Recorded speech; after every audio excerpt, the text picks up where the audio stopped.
My Low-Carb Life, Chapter 17, What I Eat. In order for you to appreciate the changes I made to my diet, I want to tell you what I typically ate before I embraced my low-carb lifestyle. To say that I was indulgent would be an understatement. I, like so many others, not only ate when I was hungry, but I ate when I was bored, I ate when I was stressed, which was a lot of the time. And I didn't just eat, I ate things that were not healthy. I ate a lot of processed foods and snacks. There have been studies that correlate unhealthy eating habits with poverty because a lot of processed food is inexpensive and easily available. I'm not saying I was impoverished, but like most people, we were on a budget. And if you can choose a box of snack cakes for $1 over fruit for $4 or $5, the snack cakes are going to win out. But before I began this lifestyle, I typically would come home from work, and before dinner, I would eat half a can or more of Pringles potato chips just as a snack. Then I would eat dinner, usually with some kind of dessert, before going to bed. That's not to say that what I ate was bad, it was just too much food.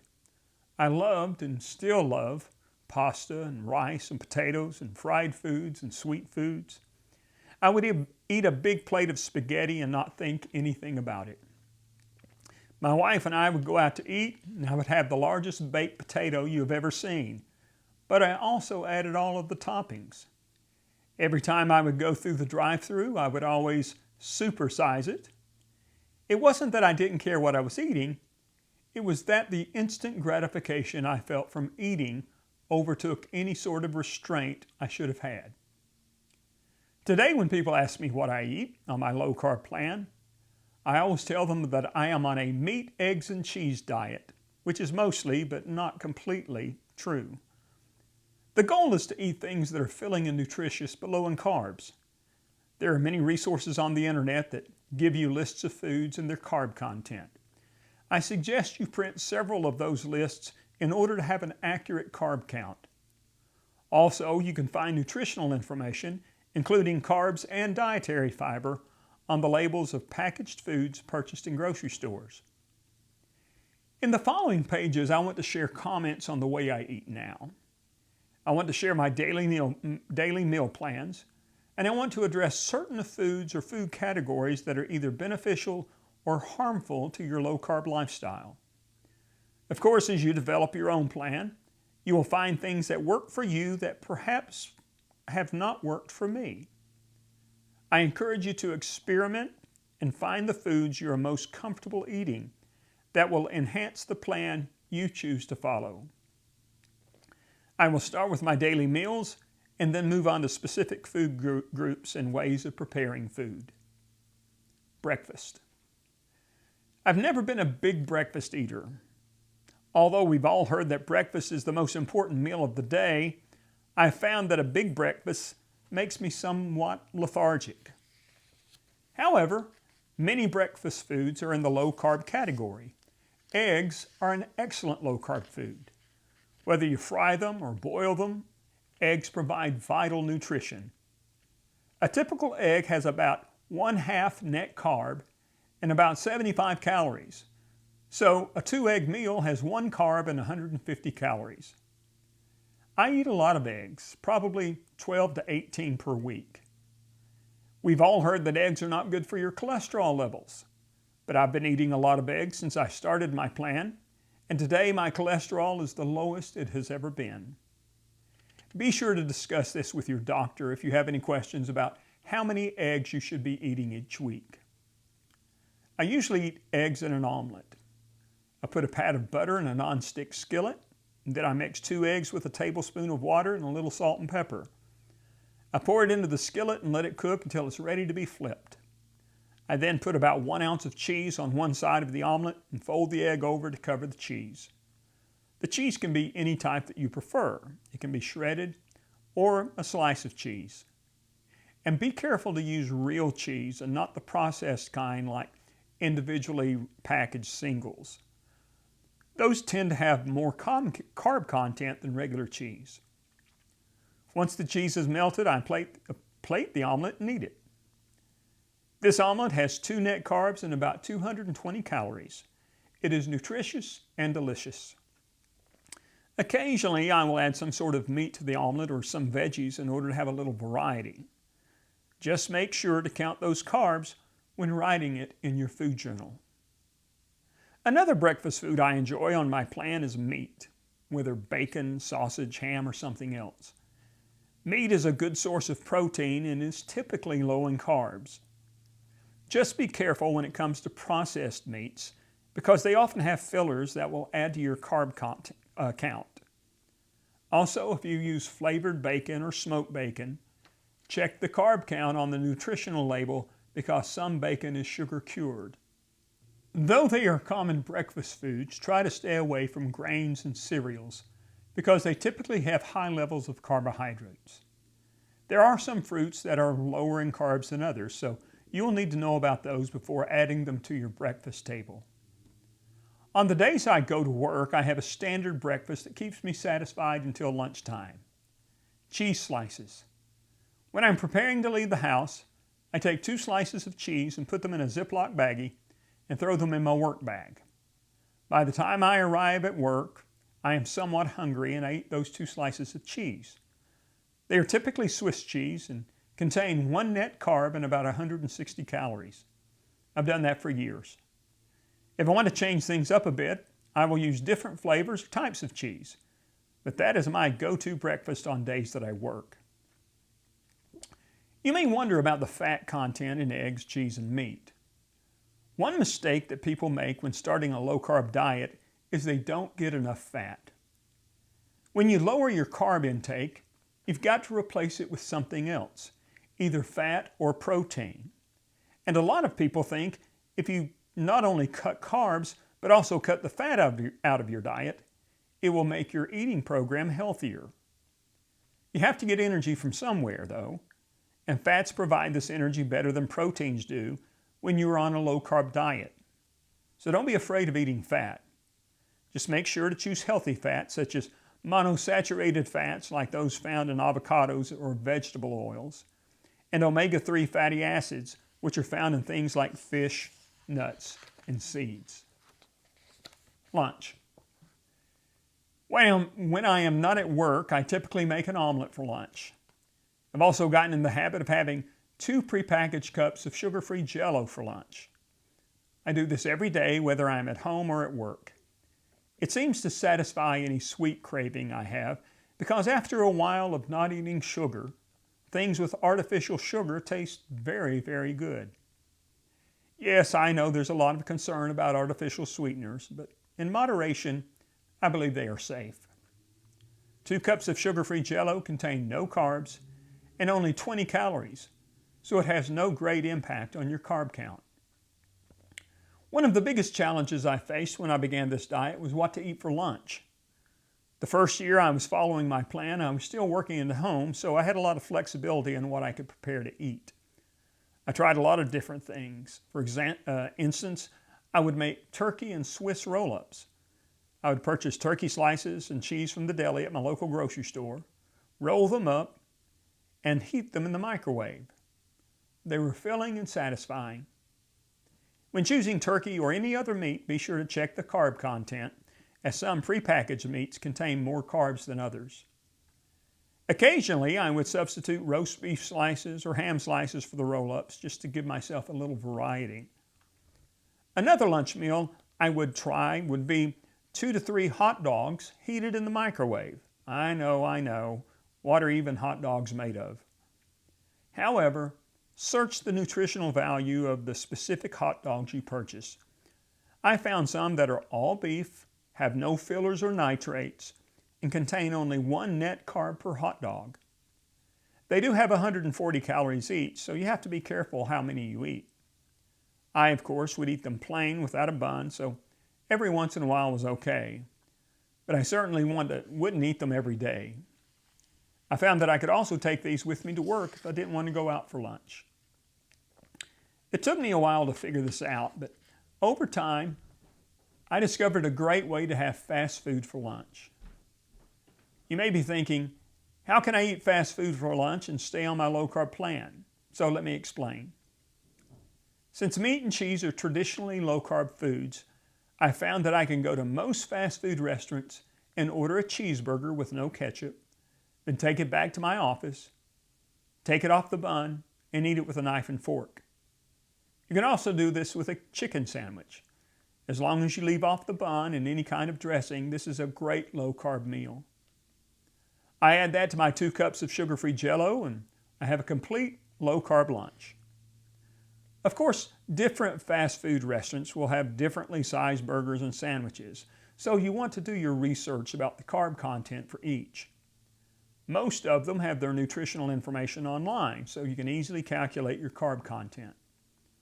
Once you find something that works for you, you will find that it will turn into your go-to low-carb lunch place.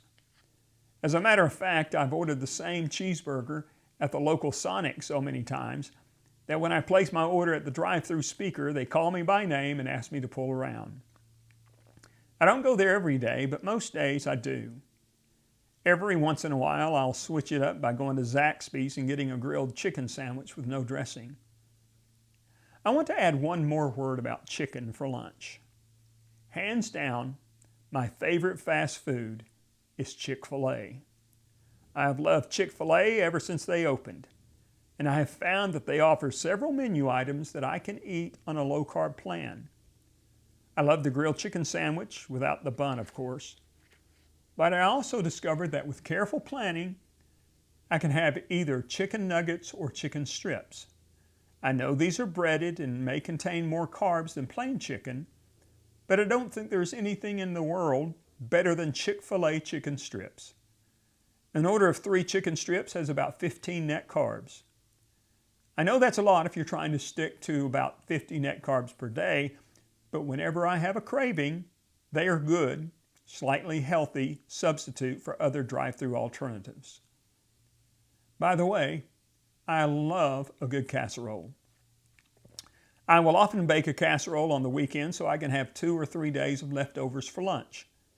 We have a microwave in our office, so it is very convenient and I don't have to leave the office to grab lunch. One more thing about lunch. There may be times that you're going out to eat with coworkers or having a special meal at the office. You can navigate those meals with careful planning. Just know what your options are going to be before you go. If I go out to eat with coworkers, I try to go someplace that I know will offer a low-carb option. If we have a special meal at work, I try to find out what we're having, and if a low-carb option is not available, I'll just take my lunch with me. When planning on what to eat for lunch, you have a wide variety of options. Just make sure to be accurate in your carb count. Also, be creative. Nothing is as boring as eating the same thing every day, although I actually like the comfort of knowing what I am eating is on my plan. Just be careful about added sauces or extras that may come with your meal. A lot of people will eat a salad for lunch, but I always have a large salad for supper, so I don't really want a salad for lunch too. Dinner, or as we call it in the South, supper. Whether you call your evening meal dinner or supper, it really doesn't matter. What matters is that you finish the day with the right amount of food and the right kind of food. Before I eat supper, I always refer to my food journal and total my carbs for the day to see how many I have left to consume. Typically, I eat less than half of my allowable net carbs during the day, so I can have the majority of them for my evening meal.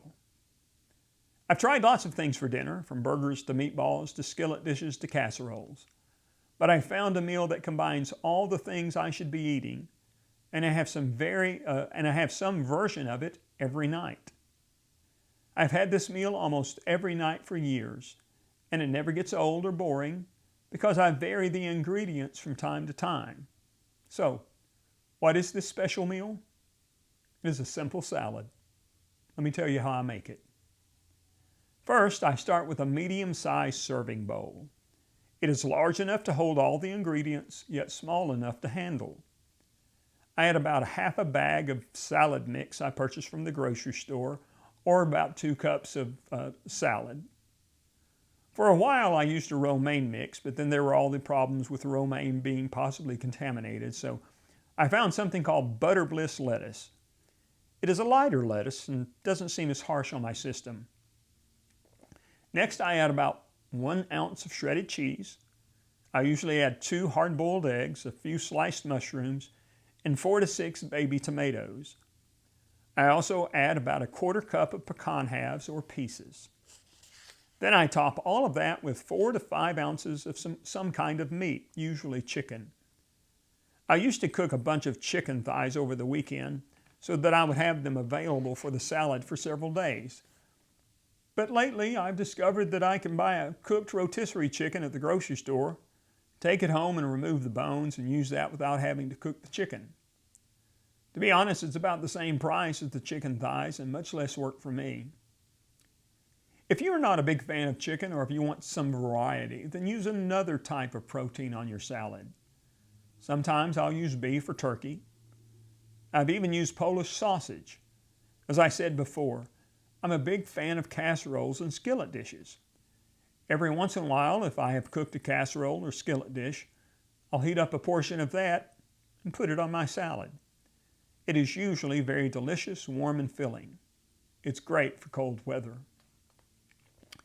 Lastly, I add a couple of tablespoons of salad dressing. You can use any flavor of salad dressing that you want.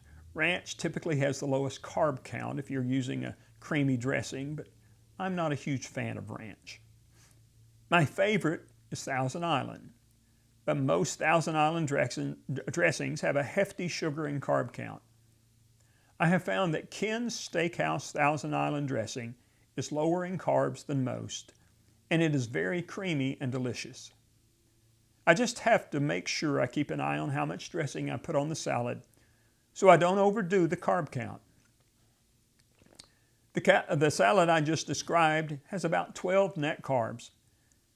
If I add that to the 20 or 25 carbs I consume the rest of the day, that brings my total carb count to somewhere between 32 and 35. If I am shooting for 50 net carbs per day, then I still have 15 or so carbs remaining. As I mentioned earlier, I do have a sweet tooth, and I like to finish my day with something sweet. However, most sweet foods are full of sugar and therefore have a lot of carbs. So I found a protein bar that I can have each evening that will satisfy my craving. It is made by Nature Valley and it comes in a variety of flavors.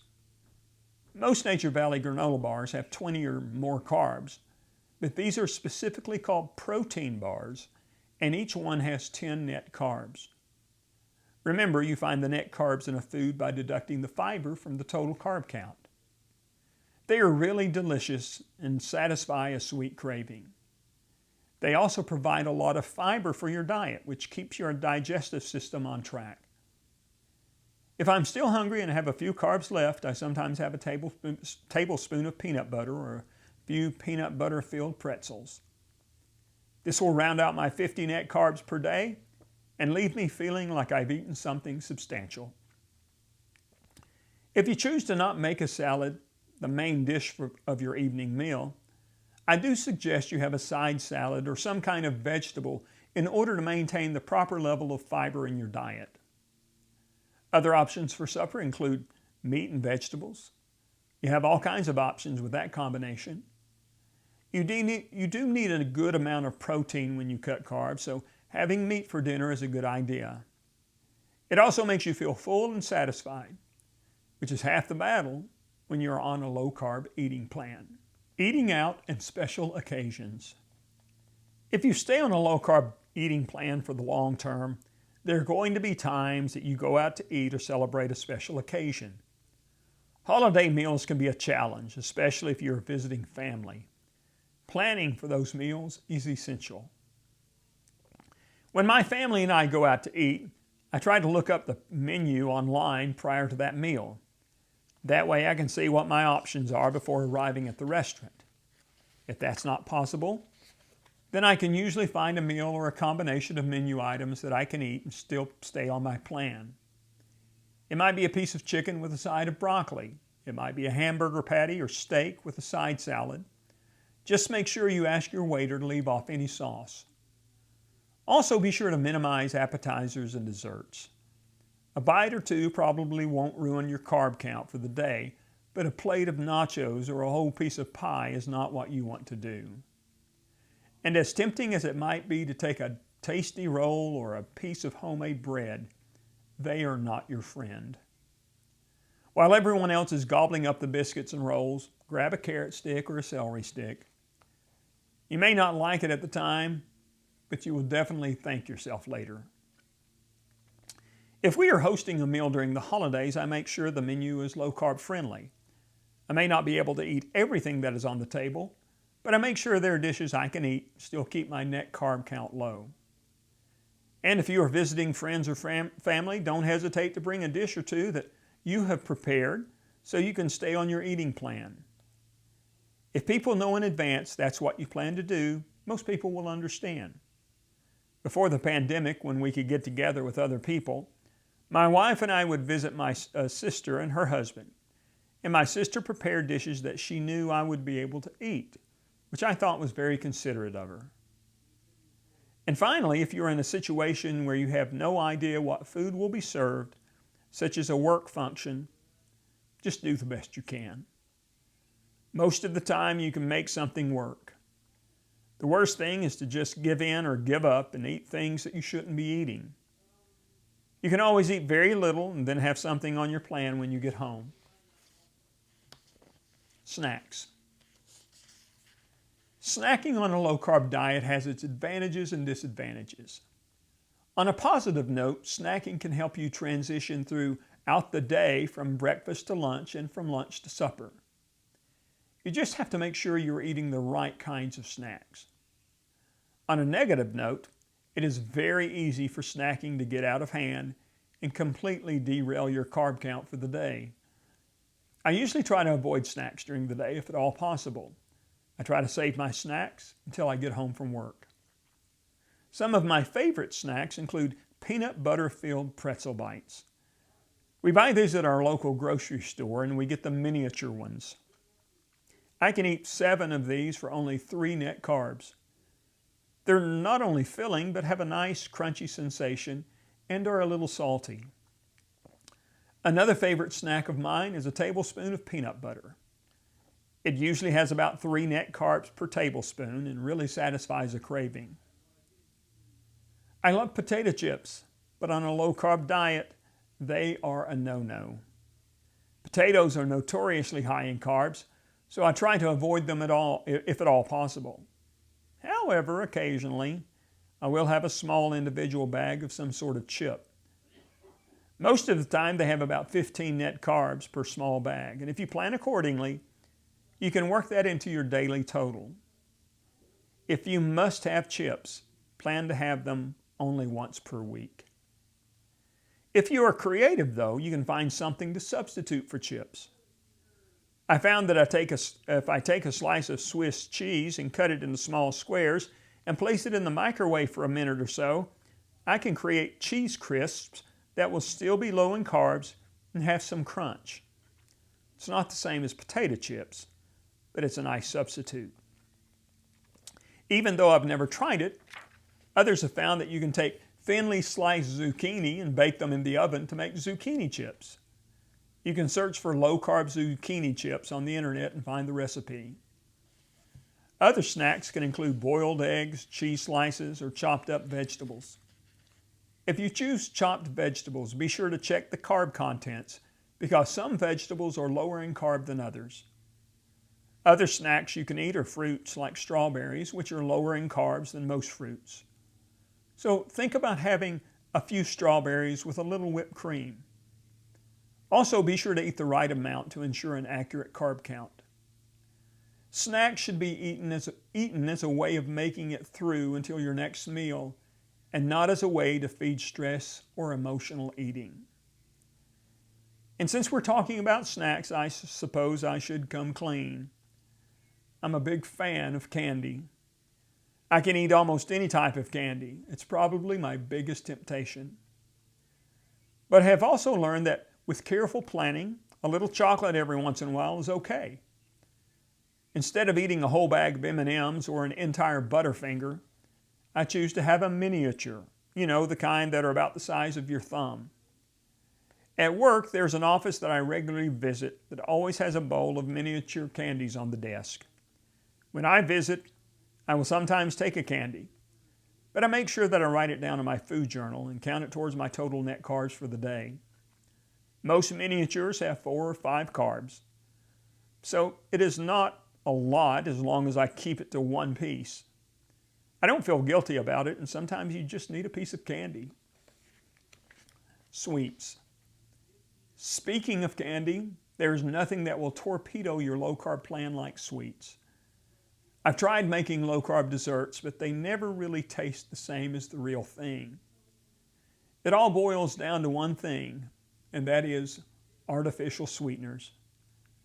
There are many types of artificial sweeteners on the market today. I've not tried them all, but I've tried several, and let's be honest, they're not as good as real sugar. As I said, there are a lot of different kinds on the market, but the main 4 are stevia, monk fruit, erythritol, and xylitol. These specific sweeteners are 4 types of sugar alcohols and have about half the calories of real sugar. Although many sugar alcohols occur naturally in some fruits and vegetables, many are man-made and are added to foods. If a food is labeled as sugar-free or having no sugar added, chances are sugar alcohols have been added instead.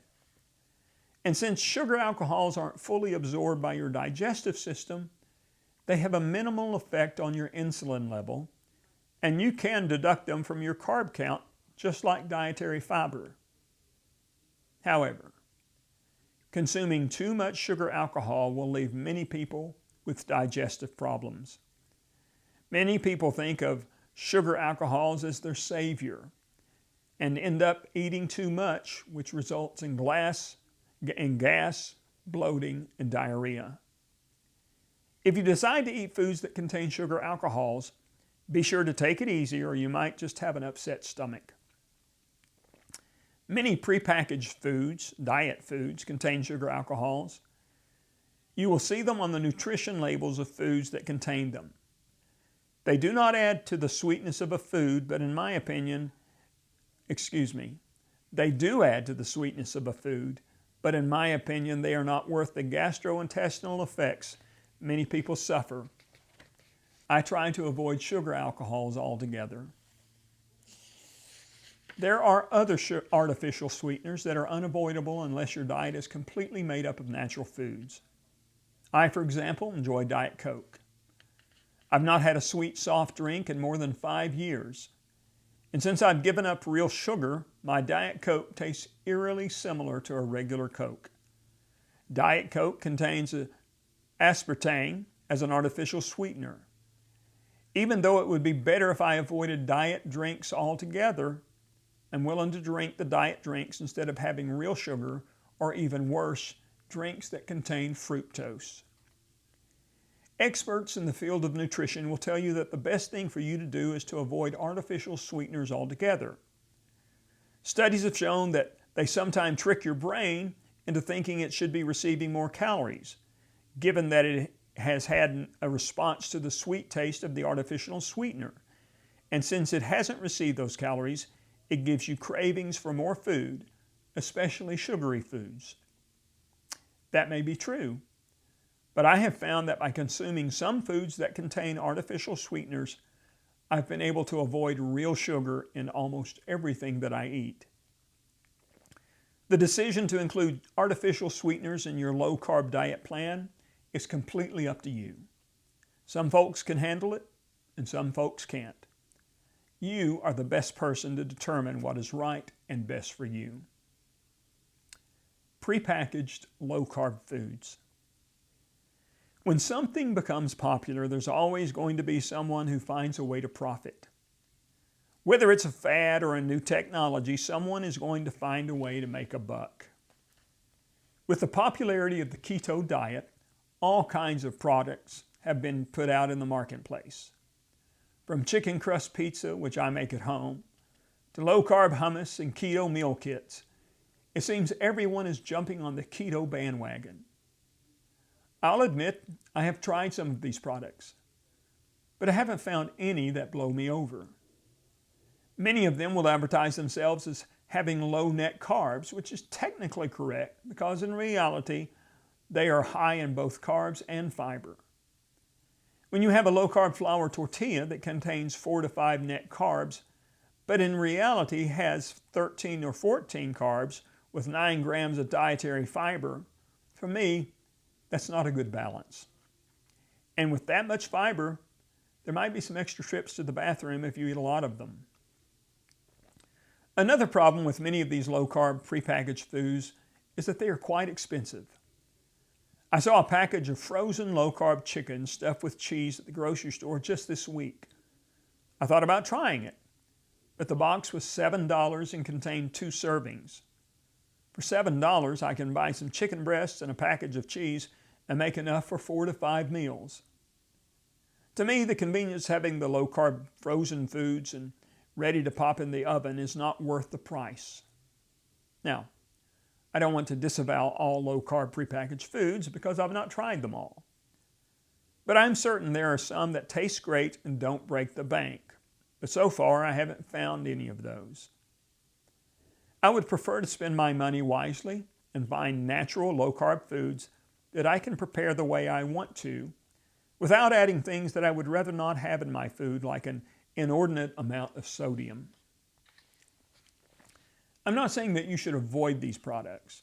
After all, while I may not buy them at the grocery store, I do add to my budget and my sodium intake when I get low-carb lunch at a drive-thru.